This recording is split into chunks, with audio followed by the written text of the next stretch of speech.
Vers la fin de la troisième, j'ai cessé de fréquenter l'église. Je n'étais pas fâché avec l'église, je trouvais que je n'en avais pas besoin et tout simplement je m'en suis éloigné. Ensuite, c'était le lycée des arts plastiques, loin de chez moi, puis l'académie des arts plastiques, encore loin de chez moi. Je n'avais pas besoin de Dieu. Je trouvais que j'étais artiste, j'avais ma propre philosophie, ma propre manière de voir les choses. À l'époque, j'avais des problèmes avec l'alcool, je buvais. C'était de sérieux problèmes, mais je pensais que c'était normal dans la vie d'un homme.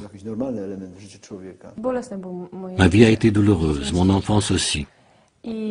La révolte, les pubs, les bars, les discothèques. J'ai manqué les messes tout en disant à ma mère que j'y allais. La découverte de l'Évangile a été un tournant dans ma vie. Ce fut un choc. J'ai compris que la vie que je menais était mauvaise. Bien sûr, je ne pouvais pas changer de vie complètement. Il m'arrivait encore de boire, mais j'ai commencé à réfléchir pour changer quelque chose. Je suis revenu à l'église. Il y a eu un moment où j'ai recommencé à communier. J'ai eu l'occasion de prendre connaissance des écrits de sœur Faustine Kowalska.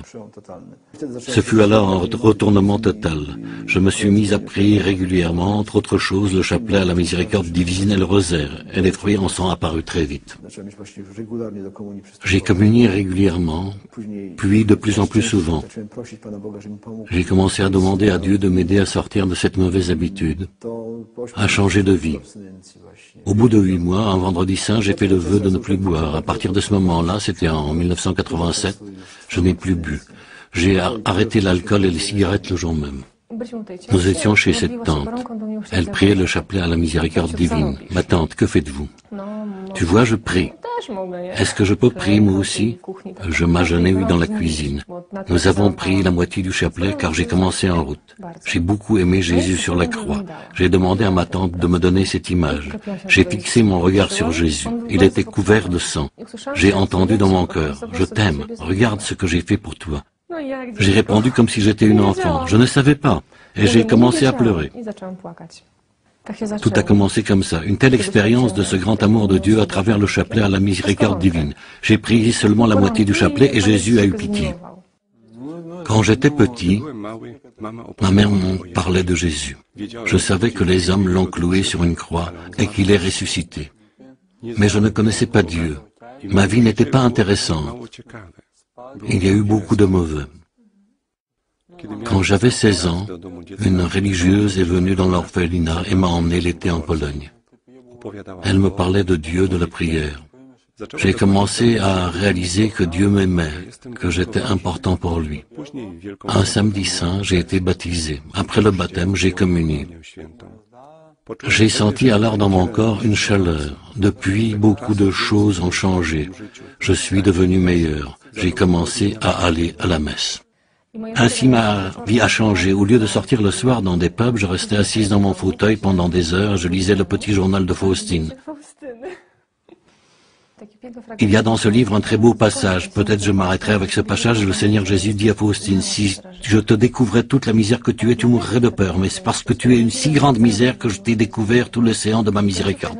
Ce qui est le plus beau, c'est la fin. Je cherche et je désire des âmes comme la tienne.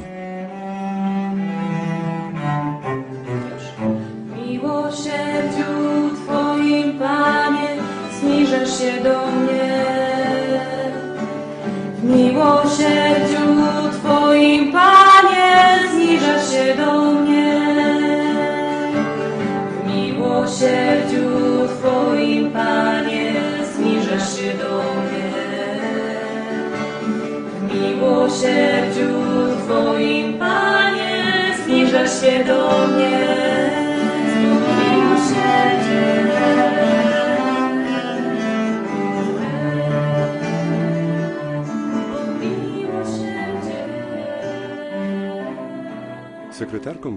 Le Seigneur Jésus a fait de sœur Faustine la secrétaire de la Divine Miséricorde. En avril 1935, quand elle priait à la porte de l'Aurore, au pied de Notre-Dame de la Miséricorde et du tableau Jésus, j'ai confiance en toi, elle a entendu ces paroles. Tu es témoin de ma miséricorde. Tu vas te tenir pour l'éternité devant mon trône comme vivant témoin de ma miséricorde. Sainte Sœur Faustine est née le 25 août 1905. Elle a été baptisée 2 jours après sa naissance dans l'église paroissiale, près de ses fonts baptismaux. Cet événement a été enregistré dans le livre des baptêmes sous le numéro 86. Elle est née dans une famille nombreuse. Marianne et Stanislas Kowalski avaient 10 enfants. Les écrits qui parlent du père et de la mère de Sainte Sœur Faustine nous disent qu'ils prenaient beaucoup de soin à l'éducation religieuse de leurs enfants. Le père de Sainte Sœur Faustine priait avant le lever du soleil à haute voix. Et souvent la mère essayait de le calmer. « Tu vas réveiller les enfants, prie un peu plus bas. » Il n'en tenait pas compte car il savait que c'était aussi une leçon de foi et de patriotisme. C'était des temps très difficiles pour la Pologne, ceux de l'occupation. Les Russes voulaient dénationaliser notre nation et prendre ce qu'elle avait de plus précieux. Mais dans la maison de Faustine, où sans cesse on priait Dieu, on espérait.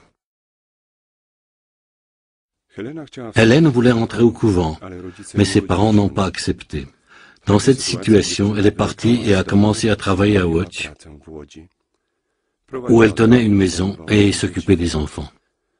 Au cours d'un bal en juillet 1924, elle a aperçu Jésus supplicié qui lui a demandé « Jusqu'à quand vais-je te supporter et jusqu'à quand vas-tu me décevoir ?» Bouleversée par cette vision, elle a quitté tout de suite la soirée et s'est rendue à la cathédrale de Saint Stanisław Kostka, à Łódź, pour demander à Dieu de lui faire connaître le chemin de sa vie. Ayant entendu « Pars pour Varsovie, là tu entreras au couvent », avec une seule robe, sans rien, elle est partie pour la capitale. Sœur Faustine Hélène Kowalska est arrivée pour la première fois dans cette maison en 1924. Elle a demandé à être admise dans notre congrégation. Au cours de la conversation, la mère supérieure lui a dit d'aller demander au maître de la maison s'il l'acceptait. Hélène a compris qu'il s'agissait là de Jésus. Elle est allée à la chapelle et lui a posé cette question. La réponse a été « Oui, je t'accepte, tu es dans mon cœur ». Lorsqu'elle est revenue voir la mère supérieure, elle lui a raconté ce qui s'était passé dans la chapelle. La mère supérieure lui a répondu, « Si le maître de cette maison t'accepte, moi aussi je t'accepte. » Comme Hélène était très pauvre et qu'à l'époque on exigeait une dot, elle a dû travailler encore pendant 1 an dans une famille riche près de Varsovie. Le 1er août 1925, elle est entrée dans notre congrégation. Au bout de 3 semaines, Sœur Faustine a décidé d'entrer dans un couvent plus strict. Mais durant une conversation avec Dieu, elle a aperçu le visage supplicié du Seigneur Jésus qui lui a dit « Tu me causeras une telle douleur si tu quittes ce couvent. C'est ici que, non ailleurs, que je t'ai appelé et je t'y ai préparé de nombreuses grâces. » Un jour, comme nous le lisons dans le petit journal, Sœur Faustine a demandé à Jésus « Pour qui encore dois-je prier ?» Jésus me répondit qu'il me ferait connaître la nuit suivante pour qui je devais prier. En un instant, je me trouvais dans un endroit brumeux, rempli de feu, avec une multitude d'âmes souffrantes. Ces âmes priaient avec ferveur, mais sans efficacité pour elles-mêmes. Nous pouvons seulement les aider. Et je demandais à ces âmes quelle était leur plus grande souffrance. Elles me répondirent d'un commun accord que leur plus grande souffrance était la nostalgie de Dieu. J'ai vu la Mère de Dieu visitant les âmes au purgatoire. Elle leur apporte du soulagement.